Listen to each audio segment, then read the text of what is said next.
আসসালামু আলাইকুম viewers, welcome back to my channel delicious cook. আজকে আমি বাচ্চাদের ভীষণ পছন্দের এই চকলেট প্যানকেকগুলো তৈরি করব। আর প্যানকেকগুলো এতটাই সফট আর স্পঞ্জি হয় যে সাথে যদি এভাবে চকলেট সস দেওয়া হয় তাহলে তো এর স্বাদ আরও দ্বিগুণ বেড়ে যায়।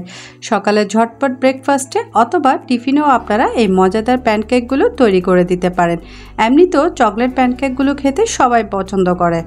তো তার জন্য আমি প্রথমে একটা মিক্সিং বোলে নিয়ে নিব রুম টেম্পারেচারে থাকা একটা ডিম, সঙ্গে দিয়ে দিচ্ছি 1/3 কাপ পরিমাণ খেজুরের গুড়। অ্যাকচুয়ালি এখানে গুড় দেওয়ার ফলে ডিফারেন্ট একটা টেস্ট এবং ফ্লেভার আসবে, তবে আপনাদের হাতের কাছে যদি গুড়টা না থাকে সেক্ষেত্রে এখানে প্রয়োজন মতো চিনিটা আপনারা ব্যবহার করতে পারেন।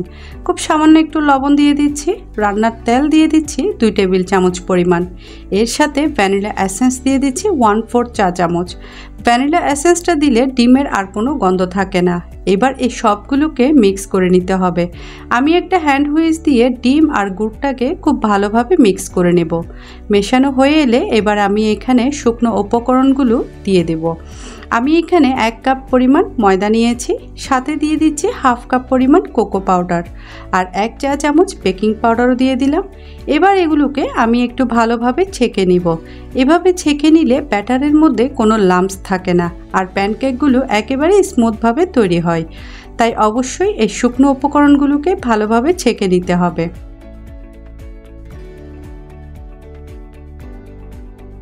এরপর এখানে আমি দিয়ে দিব 1 কাপ পরিমাণ লিকুইড দুধ, তবে আমি এখানে সবটুকু দুধ একেবারে দেব না, অল্প অল্প করে দিয়ে একটা ব্যাটার তৈরি করে নিতে হবে। এবার এই সব কিছুকে ভালোভাবে মিশিয়ে নিচ্ছি।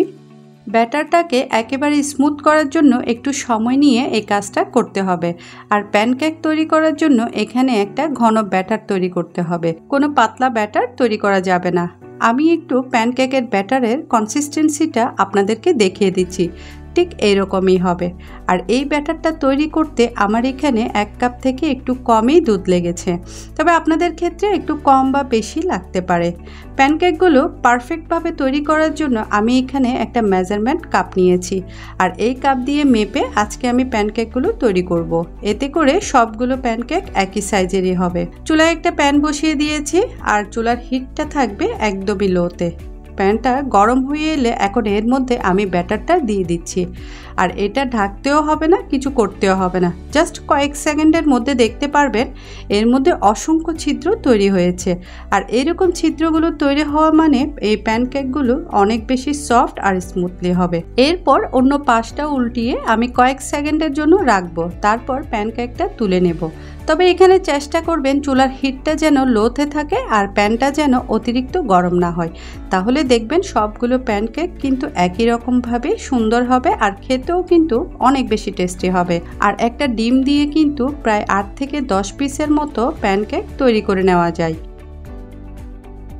একটা প্যানকেক আমি আপনাদেরকে একটু ভেঙে দেখিয়ে দিচ্ছি।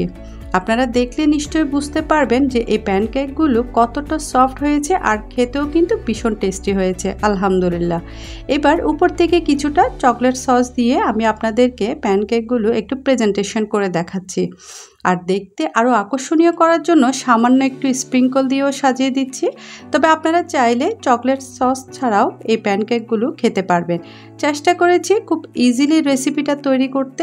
আশা করছি আপনাদের কাছে ভালো লেগেছে। আর ভালো লাগলে বরাবরের মতো ভিডিওতে একটা লাইক দিবেন, শেয়ার করবেন, সেই সাথে আমার চ্যানেলটি সাবস্ক্রাইব করে পাশে থাকবেন। তো আল্লাহ হাফেজ।